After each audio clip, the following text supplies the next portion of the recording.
కొంచెం లోగో కిందికి అండి, కొంచెం లోగో కిందికి. మహిళా శిశు సంక్షేమ శాఖ ఎవరైతే ఉన్నారో వాళ్ళని కూడా అప్రోచ్ అవుతున్నాం. అప్రోచ్ అయ్యి అక్కడ కూడా వాళ్ళ ద్వారా సెక్యూరిటీ తీసుకుంటున్నాము. ఇదే కాకుండా మానసిక స్థితి బాగాలేదని చెప్పి మన ట్రీట్మెంట్ అయింది. దాన్ని కూడా కంటిన్యూ చేస్తాం.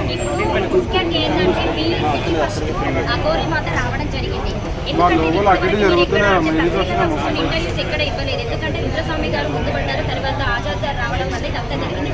తర్వాత తను వచ్చారు, రాధిక గారు వచ్చారు ఫస్ట్ వైఫ్ అని చెప్పేసి.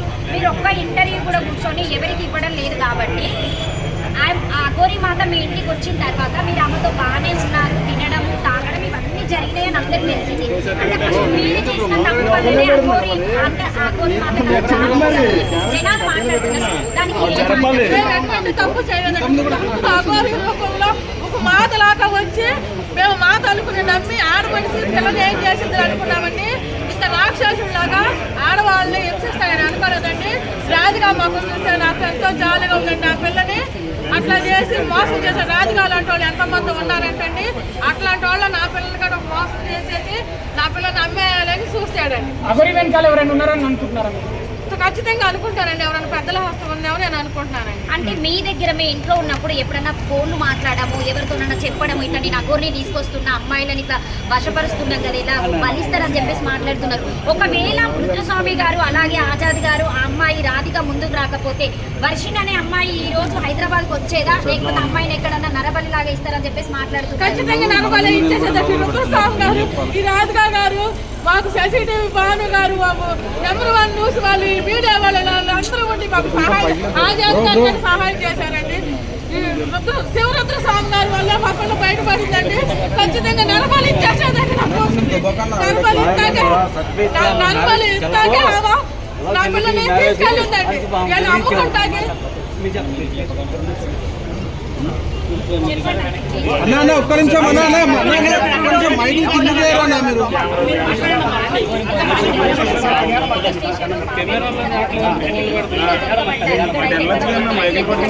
వాళ్ళు దొరకాలనుకుంటే దాదాపుగా చాలా వరకు ఒక 50-60 సీట్లు మార్చాలని చెప్పేసి మనకి సమాచారం రావడం. అంటే మీ పాప మీతో ఎట్లుండేది అంటే ఇక్కడి నుంచి ఏమొస్తుంది నా దగ్గర నుంచి పెట్టు అన్న. ఇటు చూడండి అన్న, కెమెరా చెప్పండి.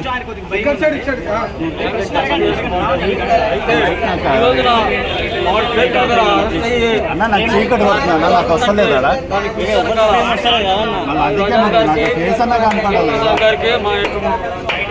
ధన్యవాదాలు చెప్పుకుంటున్నాను.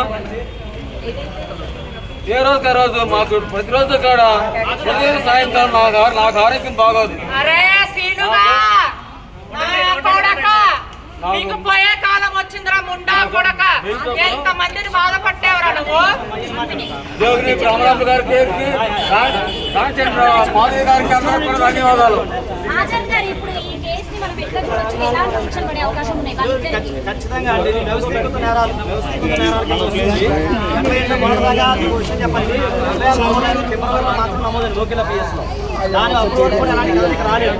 మీ అందరి సపోర్టు, అలాగే మీ అందరి సహకారం, అలాగే మీరందరూ ఇచ్చిన సపోర్టు ఇవన్నీ కూడా మేము ఆంధ్రప్రదేశ్ మహిళా కమిషన్ వారు ఇచ్చిన సపోర్టు వీటన్నిటితో కూడా కదలికి వచ్చిందని నేను భావిస్తా ఉన్నాను. ఈ సందర్భంగా పోలీసు వారికి, మహిళా కమిషన్ వారికి, మీ అందరికీ మన కుటుంబ సభ్యులందరూ కూడా పేరు పైన ధన్యవాదాలు. సరే చాలా మంది ఉన్నారు ఇక్కడ, అందరూ తెలిసిన వాళ్ళే.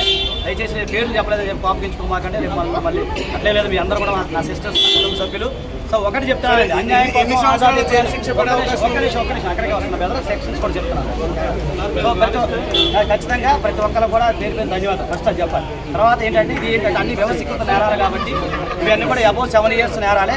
ఎందుకంటే 318 చీటింగ్ కేసు ఏదైతే ఉందో అది 7 years పడతా ఉంది. నెక్స్ట్ ఇక్కడ ఏంటంటే మహిళల